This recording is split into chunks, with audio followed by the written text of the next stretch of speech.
Honey Board has paid me for a couple of years to teach professional brewers how to do this kind of process. And it's just, you know, when I'm asked about how do I come up and how do I understand all this, it's just literally there's 25 years of incremental knowledge that has been shared to me, or then I've gleaned from either my beer book library, visiting, you know, Greg Noonan back when he was still with us up in Vermont, or touring breweries like McNeil's way back in the day, and you know, it just, you know, I'm a sponge, right? This was stuff that really mattered to me, and it still does to this day. I mean, I'm giddy to be brewing an IPA this coming weekend. You know, we're going to do a 30-barrel batch. It's going to have 250 pounds of honey in it. We're using lemon drop hops and Amarillo hops, a little bit of honey malt, and, you know, mostly a two-row base malt to make the beer, and American yeast, fermented about 68 degrees, and in about a week, on June 8th or 9th, I'll have it available at my tasting room. We have an outdoor venue now. I opened it yesterday. It got shut down today, so stay tuned on that. But why? Because of the wind? No, fire department came by and said I do not have car protection proof barriers around the seating area, and there's 1,400 pounds of barriers currently roped together with 2-inch thick manila rope that I special ordered. I would think that might slow a car down, but depends on how fast the car is going, and maybe I didn't calculate how fast a car could get going in a parking lot, but the town has definitely said not good enough. So I don't know if I need to buy boulders or some sort of concrete or New Jersey style barriers to put up in between everything. But we had our single best day of sales today before I got shut down. That was with 3 customers. Can you put it out back, or is it, that would kind of defeat the purpose, I guess? Well, the restrooms are in the front of the building, so yeah, I could move it to the other side of the building, but then I got truck access challenges with, you know, the site. Oh, okay, yeah, not ideal. Yeah, and I've already dropped about $2,500 just putting this in, so I got another $1,000 to go just to get compliance, but, you know, small problems. Yeah. So the braggots are, you know. Are you able to sell braggots? Yeah, so here's how I've legally done that. So if anybody's ever wanting to figure out the ramifications, so a winery is not legally allowed to have malt on the property. Now, there are tricks to this. You can define what the winery property is to exclude said segment where there might be malt. But the other, and you could get an alternate in proprietorship. So you could have, one day the space you see behind me could be the brewery, one day it could be the winery, but it can't be both at the same time. Now you can, again, draw out a map that shows this section's a brewery, this section's a winery, and get past all that. The other option, which we chose, is we're going to have the beer contract brewed. So by contract brewing, which means I'm going to show up at the brewery and brew the beer with the brewers that work at the brewery, I'm going to have contract brewer for me. And the rationale that I have to do it that way is I don't have to take $2 million of my money and put it into putting in more equipment in space I don't have. So if any of you have been up to visit the meadery, I'm packed in. You know, we've got 6,000 square feet. On March 16th, my wife and I were actively out looking at a 50-acre farm with 18,000 square feet of space that I was looking to put a beer garden, meadery, winery, brewery, all on the same property. And after we got out of touring the property, I got a phone call from a distributor in Ohio, said, hey, by the way, we need to cancel all open invoices for the foreseeable future. And then the phone just kept ringing. And so by the end of the day, I let all my staff go. And, you know, for a month, I sat in the tasting room just kind of wondering what just happened in my life. But, you know, we've been able to swing it back around. We've got the payroll protection program in place. All right. over the last 8 weeks, or sorry, April 20th plus 8 weeks. So from April till, was it June 12th, I think, somewhere around there, we'll have bottled over 60,000 bottles and cans of mead and cider. So I'm putting my payroll protection to the maximum amount. And, as a previous software engineer, I got this thing like running the long shot competition. I've got this mapped out 100%. I'm gonna squeak by with every ounce being paid for by the government. And, it's small consolation to the $750,000 of lost revenue, but at least I've got people working. I'm paying them overtime with bonuses to get through all this, and it just feels like the right thing to do for us. Everybody's safe. We wear masks at the office and stuff, and trying to figure out how to make it all work. But what I didn't expect on March 16th was every single customer wasn't going to pay me. So, we've got customers who've owed us money since April or January, a little bit long in past dues at this point. But, the hardship is, what am I going to do? They've offered to send everything back, and that's not going to help me. I didn't work for 10 years trying to grow the market to like we have, which is 30 states of distribution, and having exported to Australia, Japan, Hong Kong, and Canada. We had an order coming in from Canada, and that's still on hold. So thankfully New Hampshire's drinking like a fish, and the Liquor Commission has been buying pretty steadily. We do business with Market Basket in New Hampshire, but we also recently got into Market Basket's liquor chain, I think it's Waltham, in Massachusetts. So any and all of your help, super duper appreciated. If you want, we got plenty of Moonlight Meaderies, right? awesome. 13.5. Yeah, that'll put you where you need to go. So let me kind of divert back to melomels and how did I figure out the basis for how to make a fruit mead. So from the pineapple mead, I learned that acidity is a key piece of what you're trying to accomplish. And so there's this notion of perceived sweetness, because a lot of home brewers will try to enter a mead into a competition just based on the actual gravity or finishing gravity of the mead.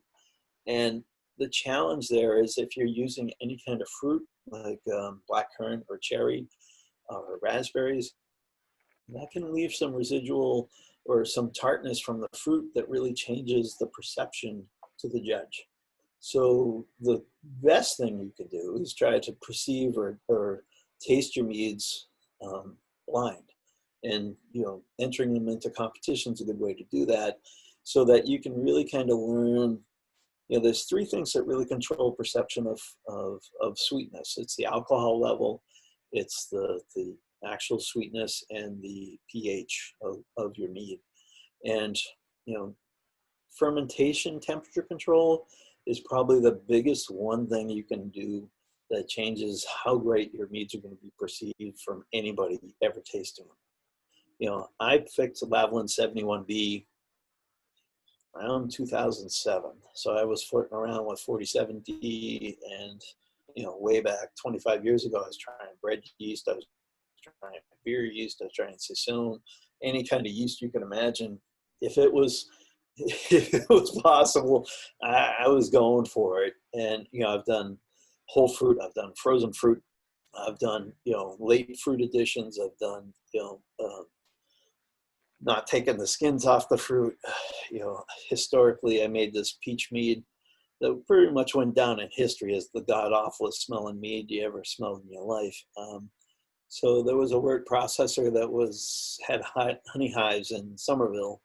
And I don't necessarily blame his hives, but I think the bees were scourging for sugars wherever they could find them, and they might have been some. Is that Mike Rainey? It's so many years ago, I can't yeah. That's him. Yeah. I got a 50-pound bucket off of him too.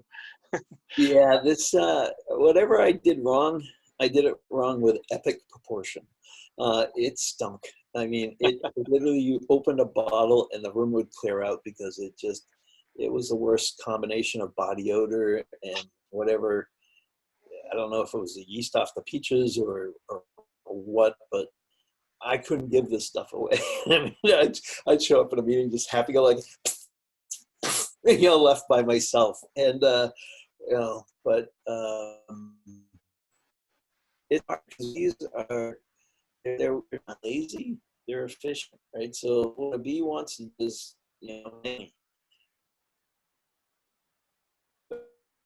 sugar, like as a keeper, in early spring, I set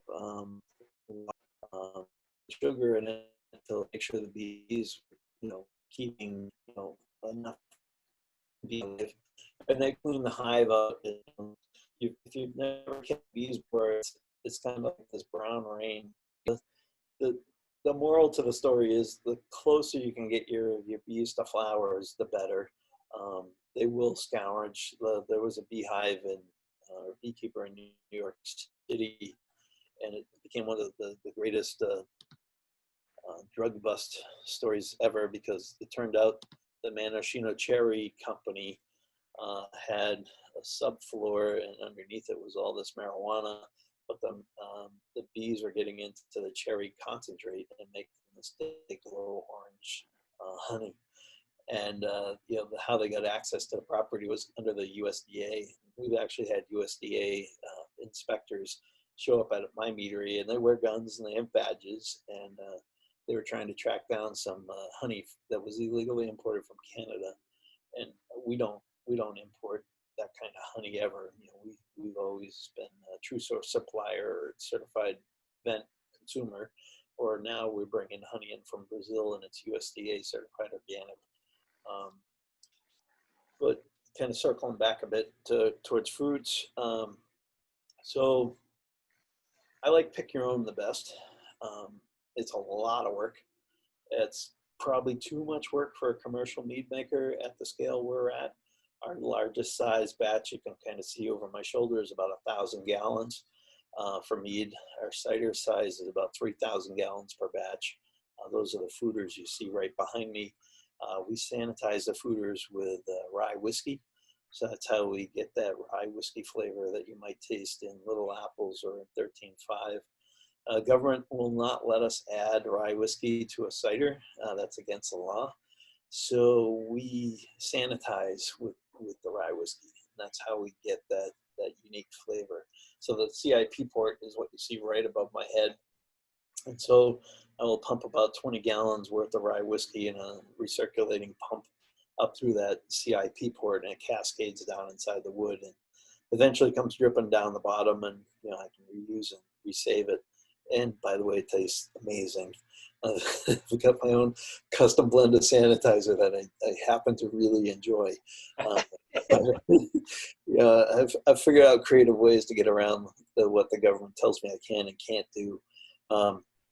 So our fruit meads most of the time nowadays are all from concentrate. A few exceptions. If you've had my Smitten, which is my peach mead, we were given about 600 pounds of organically certified peach puree. And if given such opportunities where things are free, I'm likely first in line. So it's called lucky at being lucky. And we were also given about the same amount in bananas. So I made the peach mead that has become my number one favorite, because it smells like fresh peaches, and that fresh peach has really got a really nice bouquet to it, but it has a lot of depth of flavor. Peach cobbler is always one of my favorites. So I got to take my Smitten with me to Belgium this past summer to host at the Dussuse beer festival in Oostleven. It's pretty cool when you see the monks come walking up from St. Sixtus, West Lebanon. So I might get the beer run. The beer? Westy? Westy, yeah. It's right down the street, and it's cool to drink beer, and you show up at the table, and most of the consumers at the festival have one token for this beer. They go, no, you're a vendor. You can have as much as you like. And I'm looking at them going, you know, it's 2 days of 12-hour festivals.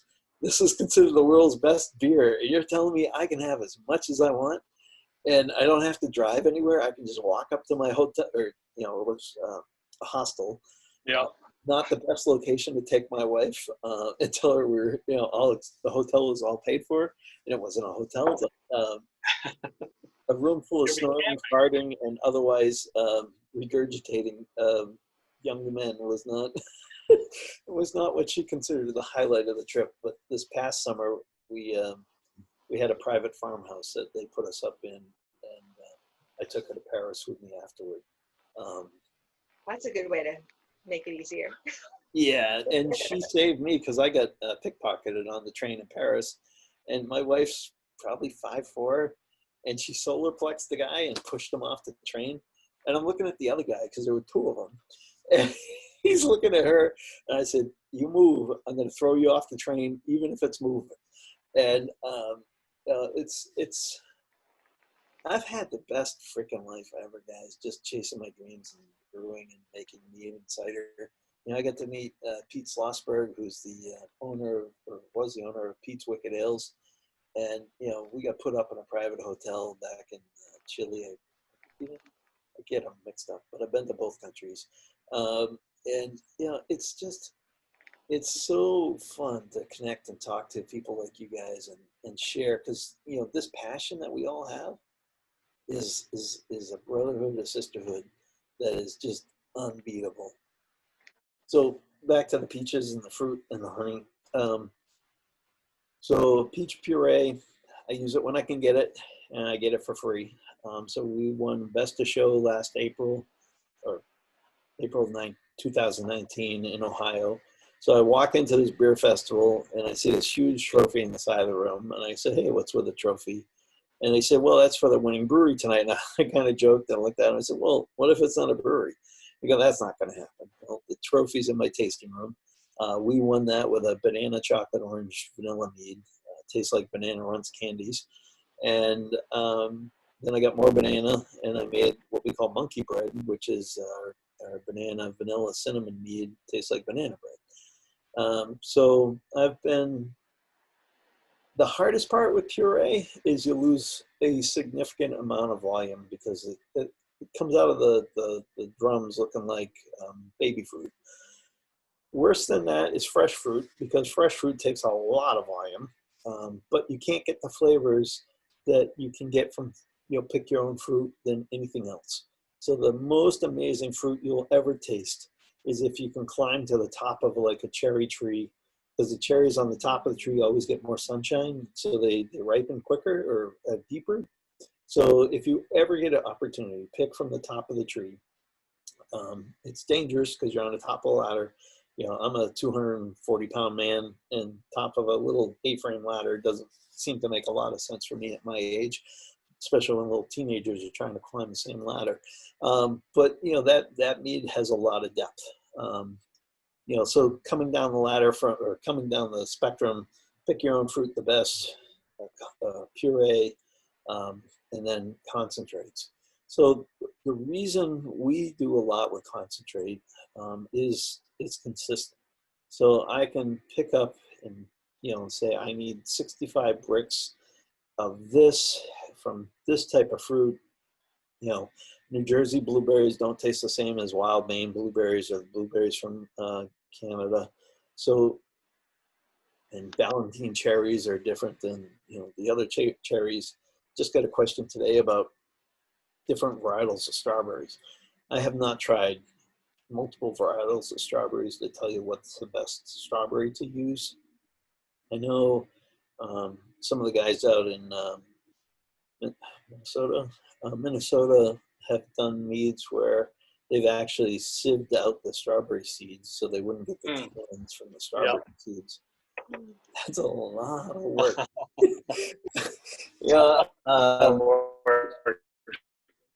I mean, tannins in a mead isn't bad, but I guess it would be too much, huh? Yeah, So strawberry is such a delicate fruit. You have to use a lot to get to where you want to get to have that flavor. Yeah. So, you know, back in the day, I can't remember the meadery. Indiana Meadery made Magpie, New Day. So New Day had this strawberry and rhubarb mead, and it was like a pale yellowish color.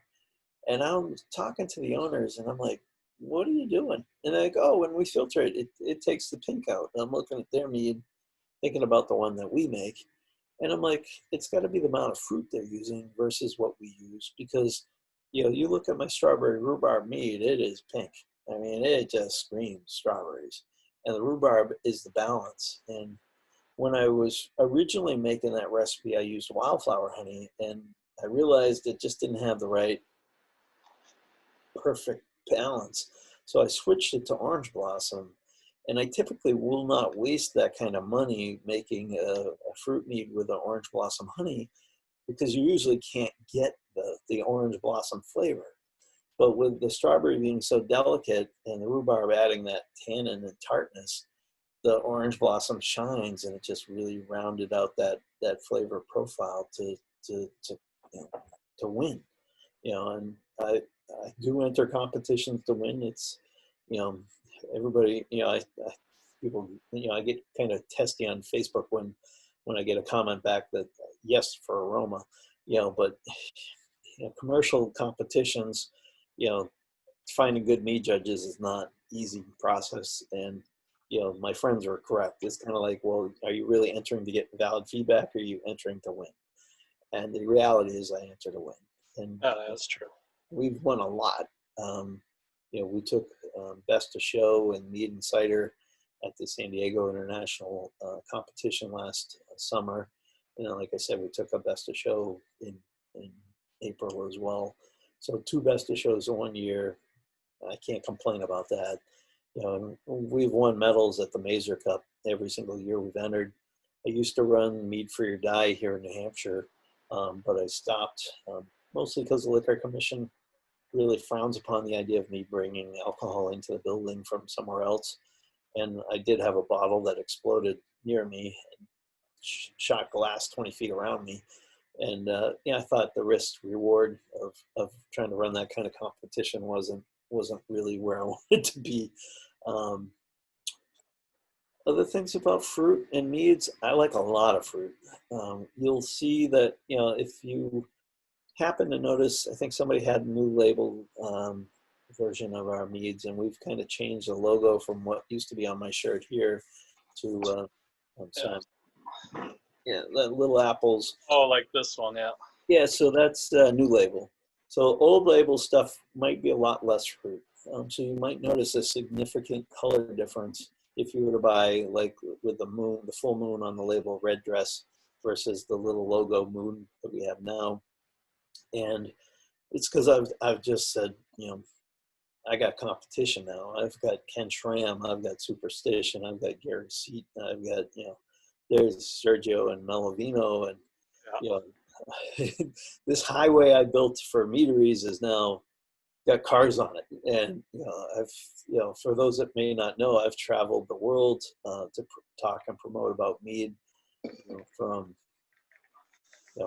pretty much day one. I believe mead was going to be this category of a beverage, and I put a lot of my own money and time into trying to make that happen. I think it was 2015. I won the Sam Adams Brewing the American Dream, and you know, I didn't realize what I was going to win, but I got 15 minutes time with Jim Cook. And you know, you ever get a time with a billionaire, you better think through your questions. So you know, I basically said, well, you know, he said, Michael, you've kind of set yourself up to fail. I'm like, wow, that's kind of harsh. What do you mean? He said, well, you're going to make, you have somebody else selling your product and you're making it. So that means they're going to make all the money and you're going to go out of business. He said, but if you fire them, they're going to sue you and you're going to go out of business. So, you know, good luck and, you know, all the best. And I was like, wow, it's going to be a tough challenge. But, you know, part of what I like, and I might have to turn the lights on in this room, guys, if I start to fade into black here. Just say, Michael, you're going into oblivion, and I'll go turn the light on. But what I did was I traveled the country and I talked to each of my distributors, and I learned that they weren't actually being trained on how to sell the product, um, that we're doing. And he was right. So I was able to get out from the contract, and over the last 10 years, we've now worked with over 80 distributors. So I've gotten better at firing distributors. That's not something I'd really like to do. It's hard. Like our distributor in Massachusetts barely will sell any of our meads on draft or ciders on draft. You would think that Moonlight Meadery cider was something nobody ever drinks. I can personally tell you, I have sold kegs of my mead for retail to a bar for over $1,000 for a 5-gallon keg. And I can walk into places in Texas, Washington, other parts of the country, and it's the biggest rock star moment of my entire life. I mean, I've had waitresses that, flying saucer come up and jump on my lap. I'm like, what are you doing? Like, my wife's going to see this photo. And she goes, oh, you make apple pie. I love your apple pie. I'm like, okay, perfect. But please separate from me right now. And it's hard. The closer we are to home, the less quote unquote special, we are, because we're homegrown. And even my New Hampshire distributor, I had to go meet the salesperson and said, we sell in over 30 states, and we've sold 1.5 million bottles, and we were selling more before we hired you than what you're selling here in New Hampshire. So, help me understand how you're going to do a better job for us. And, sales have improved dramatically, but, it's hard. You don't want to tell people they're not doing a great job, but when they're not doing a great job, you got to tell them they're not doing a great job. So it's let me turn on the lights, guys. I'll be right back in 1 second. Yeah.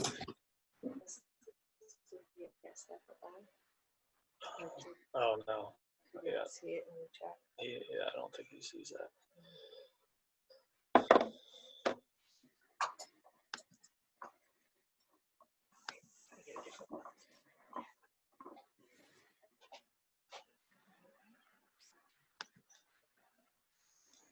All right.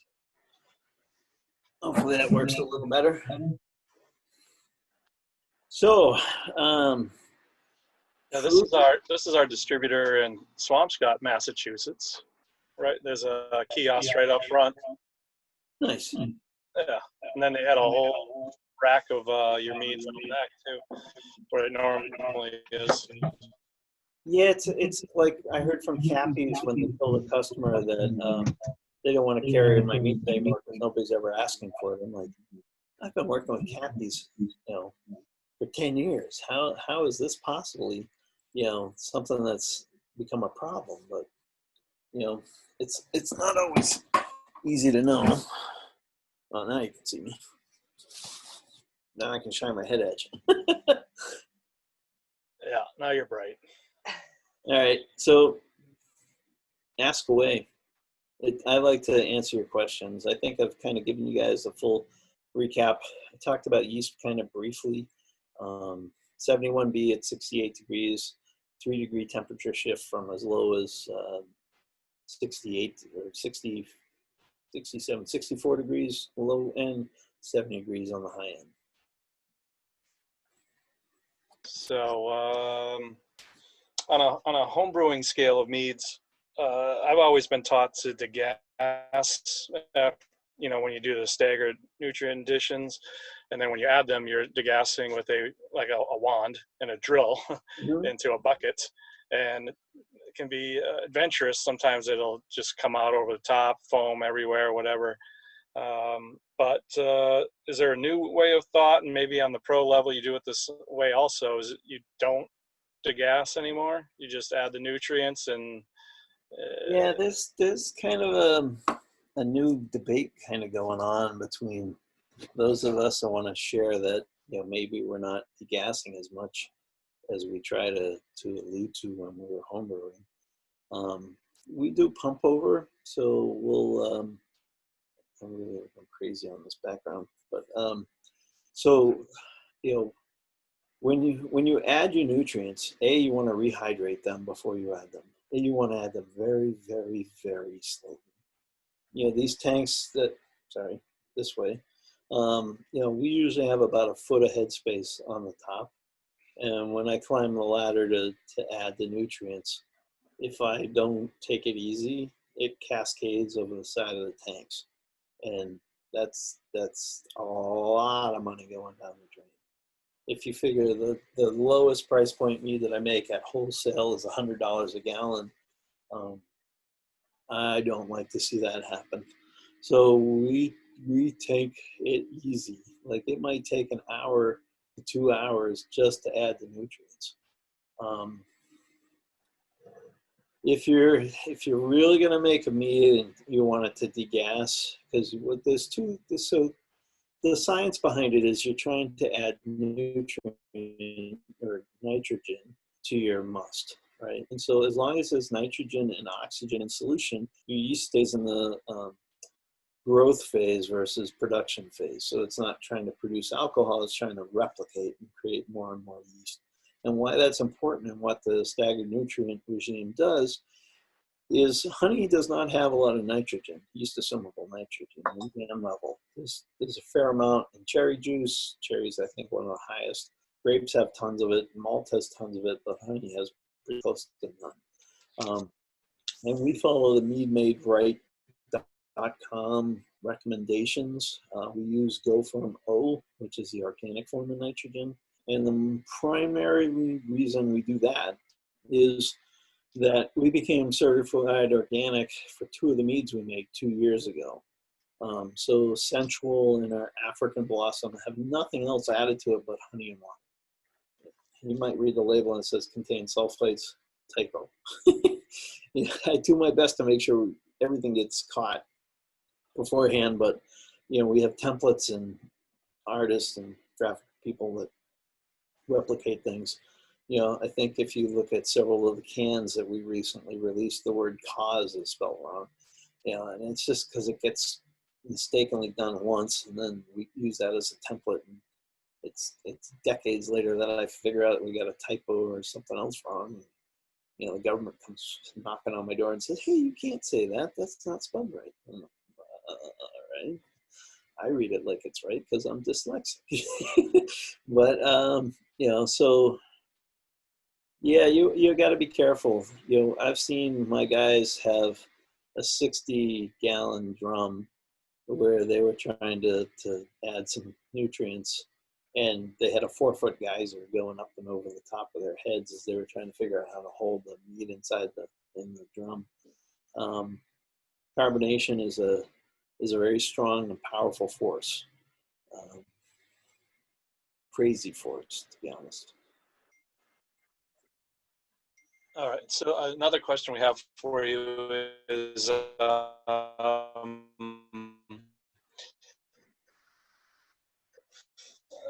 seems like a lot of meads are coming out on the lower side, like a 5 version of that can compete the cellar craze going on.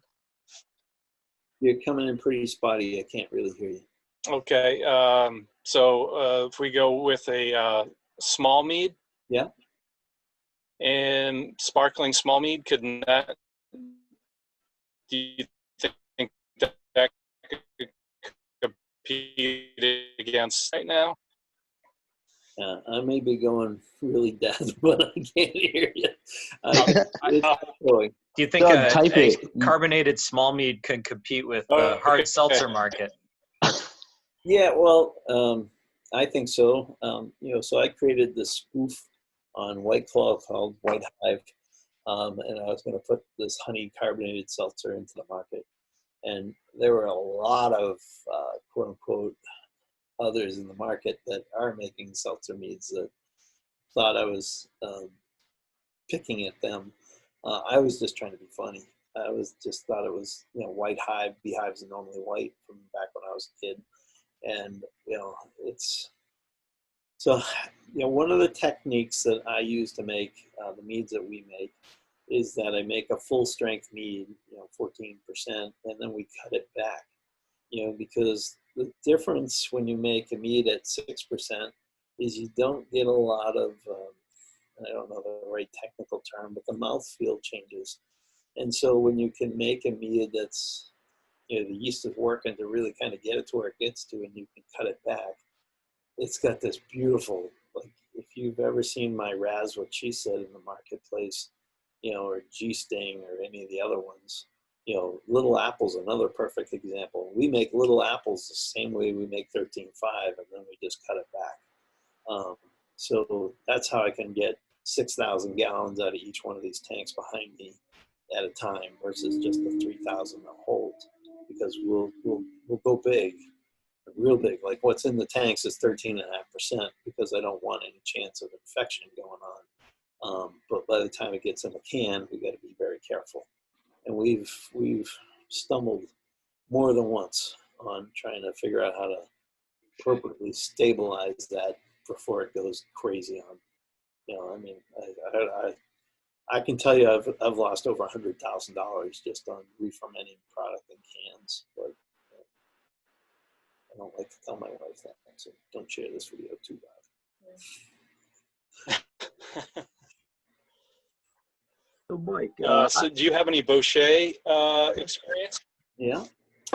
So I got to judge a Bochet. So, you know, when we started, somebody said, "Oh, you always get picked to judge meads," and I don't mind judging meads. I love judging meads. But so the Australian National Homebrewers Conference, kind of like the American Homebrewers Conference, takes place, and it's like every 2 years instead of every year here in the United States. But a few years back, they invited me over to be a judge and a guest speaker, and I got to judge Bochets, and I had actually one of the best Bochets I've ever had in my life. And you know, the gentleman who made it, I started talking to, and he shared his recipe with me, and he showed me that, you know, he measured the time for how long he boiled the honey onto like a piece of paper, so he can measure the color. And so he really achieved this really nice Maillard reaction, right, which is the caramelization without the burning effect for his honey. And, you know, I'd always, you know, been terrified to make a Bochet, at least commercially, because you're dealing with molten or really hot honey. And, you know, hot honey is dangerous, like scary dangerous type stuff. Like glass carboys is, yeah, that's as dangerous. But, you know, liquid molten blobs of honey flying at you is not something you want to have land on your skin. And so I made one probably 2 years ago. So we have this, you know, exclusive club for Moonlight Meadery called the Lunar Society. And so this was, you know, I make these small batches. So it's a club limited to 50 people around the world, or the country. And so we did a Bochet for National Mead Day. I think it was 2018. And what I chose to do is think of the honey, the caramelized honey, as a spice. So I only caramelized only 25% of the honey, so that I could really use that against the flavor profile of the base honey, which was, I think I got the honey from Merrimack Valley Beekeepers, if I recall correctly. And it's got the elements of a Bochet, but it's not one-dimensional. Bochets can kind of really get to be one-dimensional because you've got all that caramelized flavor, and there's not a lot of breadth and depth of where all the flavors can come from. But if you use just a portion, then it gives you, it's kind of like, you know, I wanted to be a chef when I was 14 or as a kid, but I started working in a restaurant at 14 and I realized it's really hot. And I said, no, I don't like heat. So this isn't going to work for me. So I went into computer science and, you know, spent a lot of time working in Massachusetts. You know, back when Cambridge Brewing Company was just starting, I was working at Open Software Foundation, which was just right on the corner from them. And, you know, a long career in software, but happier now to be out of it. And I like to think in flavor, you know, really, you know, I think what my gift is if I get A and B, how do I get to C? And it's really like I can see it in my head and, you know, can visualize where that flavor is going to go. And that's what I love about what I do. So for me, method blends are really an art because it's just, you got to figure out where your spices are and how do you get to where you want to be and, you know, how to get to where you want to go. So Mike, I got a quick question for you. So follow-up question to that is, sorry, Doug, you mind if I jump in? Basically, I'm just curious to know, when do you feel your meads are done? I assume you're going by taste, by gravity, a combination of both. And I only ask because I made my first mead this past year. I did staggered nutrient addition, kind of followed everything from Mead made right. About 3 months in, it tasted lovely. Sorry, you can hear my son in the background crying. But it tasted great at 3 months. I let it sit in carboy for another 4.5. And by then it kind of got a little thin, a little bit such solvency, just the alcohol is a lot more present and just kind of, thin and drier. Was this a case like, did I let it go too long? Like, I'm expecting to sit on this thing for a longer period of time, and it might have been ready. I might have missed the mark. So a few challenges. So you got to know your yeast. You got to know where your yeast is going to go to. So, for the most part, we make big mead, like starting gravity 32 bricks. So that's 1.128, 8 starting gravity wise. So monsters up to 40%, which is 1.130 gravity.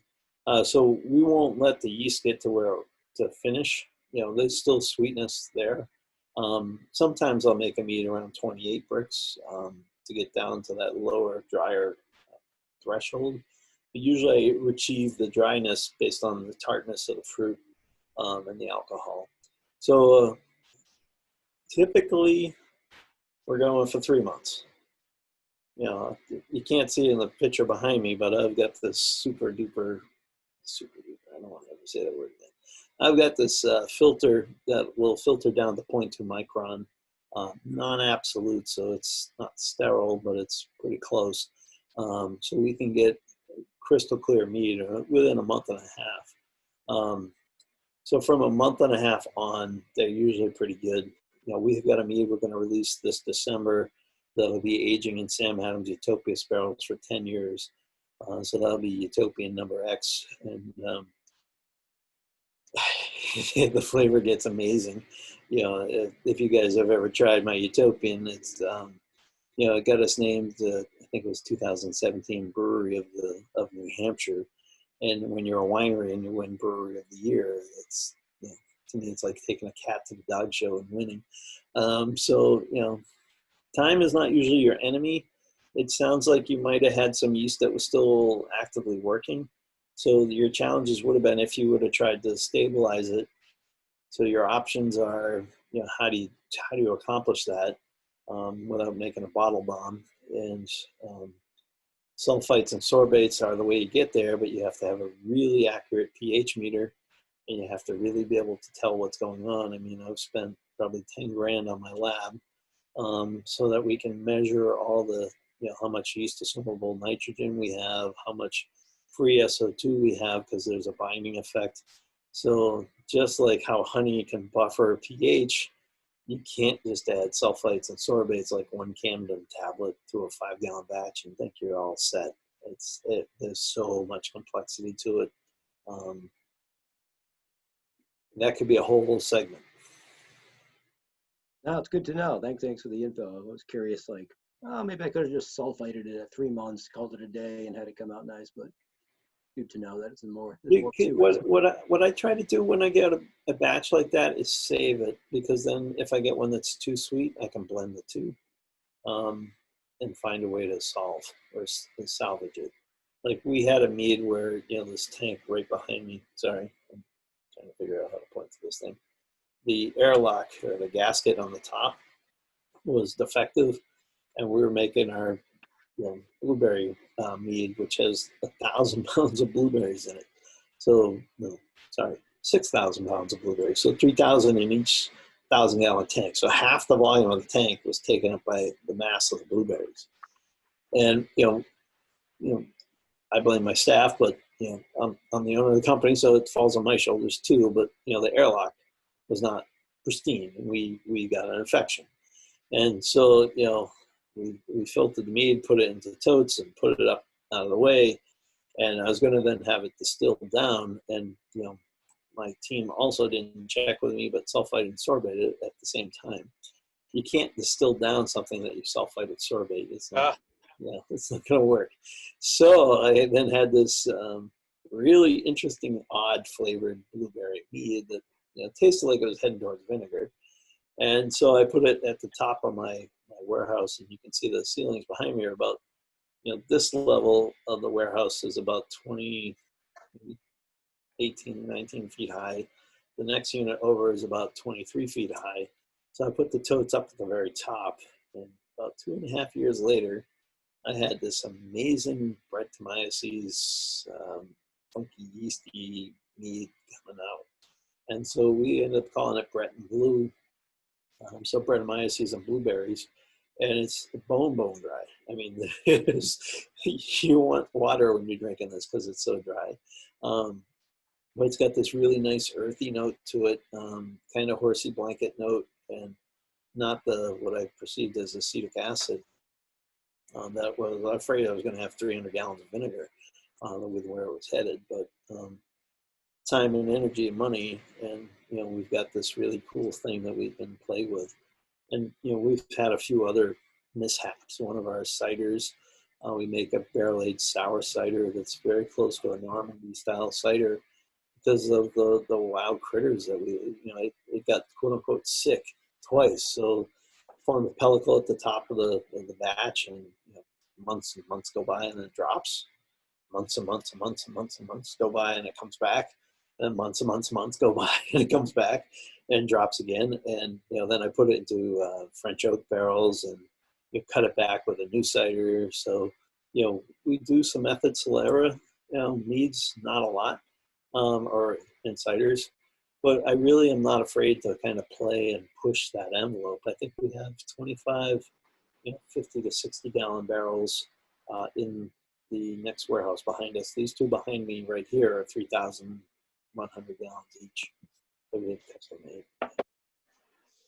That's cool. It sounds delicious, actually, that red blueberry. And I also want to give a shout out to the African Blossom. Oh, that's fantastic. Yeah. That is an intense mead. Yeah, so that honey is from Zambia. And we're one of the only meaderies in the country that is certified organic. And, at first I'm like, wow, that's pretty cool. We're certified organic. Well, it turns out no consumer in the world cares if their wine is organic because they're drinking it for other purposes than health, which makes sense now that I've kind of gone through the process. But to become organic, you've got to kind of prove that you don't commingle your bottled product. I'm like, how would I commingle it after it's bottled? She goes, well, what if a case breaks? I'm like, the bottles smash onto the floor and it's done. I can't like scoop it up off the floor. I mean, what do you mean? And the government does not understand that things aren't possible, right? We're like, okay, how do you know this honey is not mixed with this honey? I'm like, it comes in a box. Yeah, but what if the truck crashes and I'm like, then I don't get the box. So, the government is just really kind of they don't understand square pegs and round holes, and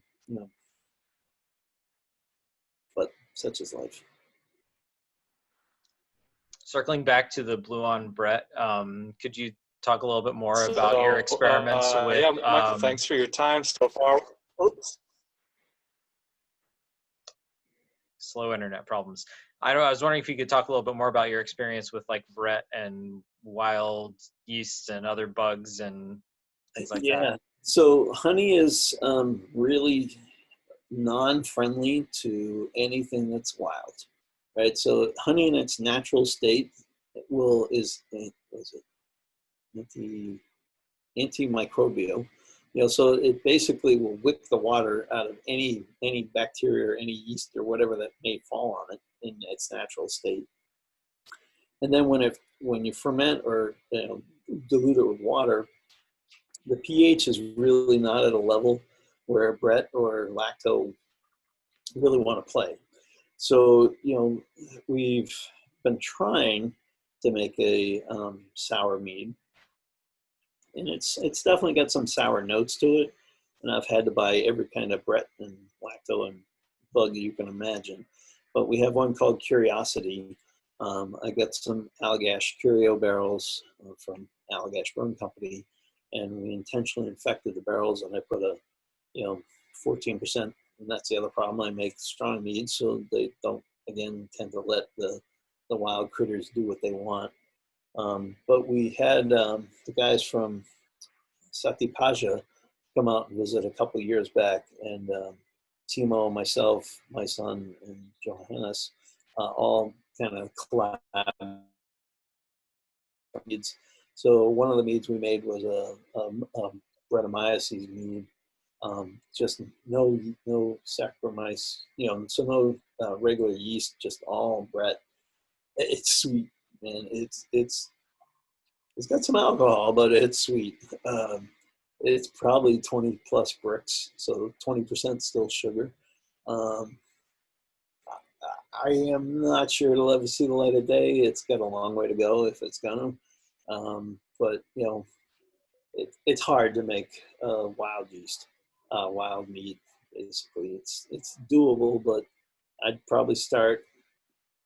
If I was gonna do it all over again, I'd probably suggest maybe like a 12 bricks mead as a base. Maybe with some cherry or raspberries, and I know you can make a funky peach mead, but I can't guarantee it's going to smell that good for you. I'm not afraid to try. I guess that's the thing. The learning curve I'm learning is, there's a reason that mead has lasted or lasts for, the oldest mead I've tried was 60 years old, and it tasted amazing. I mean, absolutely breathtakingly amazing. So how's that possible? What's going on to allow that to happen, right? What's the chemical reactions? How are the binding effects taking place? Why is it not oxidizing? Well, honey's an antioxidant, right? So that's helping a lot. It's people perceive honey to be sweet. So even if it's dry, you're getting some sweet notes to it. The African blossom that somebody was just talking about, that's fairly on the dry side, but all that earthy note comes out of that honey. That's just honey and water. Right, so all that flavor is just coming from the darker the honey, the higher the mineral content. That mineral content leads towards other things. So typically, I don't like dark honey. But we made a mead with heather blossom honey from Scotland, and this mead is now 6 years old and been aging in barrels.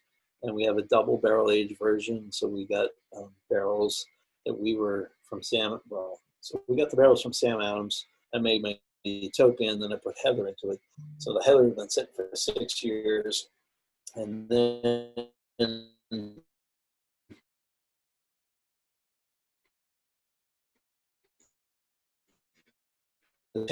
still some or whiskey goes back, put the mead back into the barrels. And so this is some of the stuff we've sold for well over $1,000 for 5 gallons. And you got to imagine that when you're selling a keg to a bar for $1,000, they turn around and sell it for $11. $25 an ounce, and they sold that whole damn keg. And I'm like, I'm the guy making this, and it took me 6 years, and I only doubled my money. But these guys made $9,000 off of what I did. It's so unfair. I mean, if you see the prices that go into making and what it costs to make anything that we sell, and look at your price on the shelf, and divide that at least in half. And if I'm lucky, I'm getting that price. And I've got the cost of the warehouse, the bottle, the cork, the label, the staff, everything. So I get to make the least. And everybody, the distributors make a little bit more. And then when you get to, the retailers, Market Basket runs at a pretty nominal profit margin, 20%. But most are around 35. Do you get more if we order direct from you? Yes. If you come to my shop, I get the absolute most. So the hardship with online ordering is they get a slice. Makes sense. But you guys supporting your local stores, I'll take it. I'll do all that every day of the week because they're my bread and butter. And Massachusetts was one of the first to place an order since this whole COVID thing went down. So, I can't speak more highly of Atlantic Brewing or Atlantic Distributing for making that happen. All right, so DT, you want to do the poll now? I mean the draw. Sure. Let me see. Let me make sure I got everybody here. All right. Let me.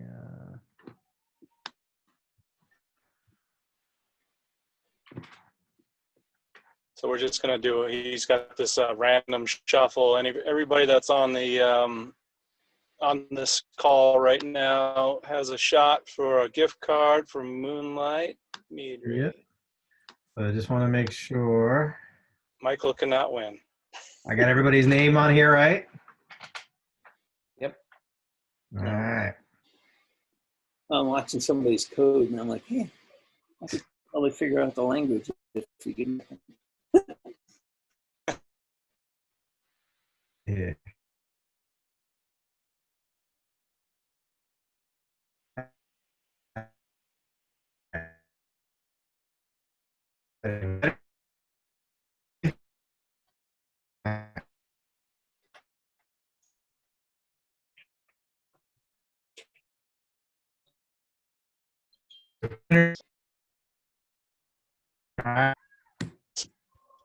Paul.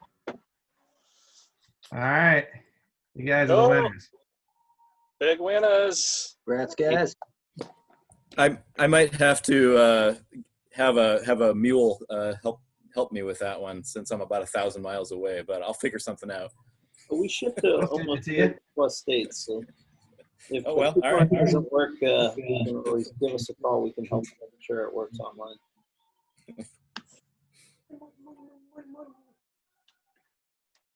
All right, everybody. Well, I appreciate you having me.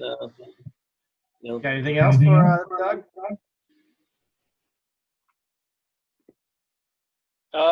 No, that's Michael's been very generous with his time. We appreciate it. A lot of insight.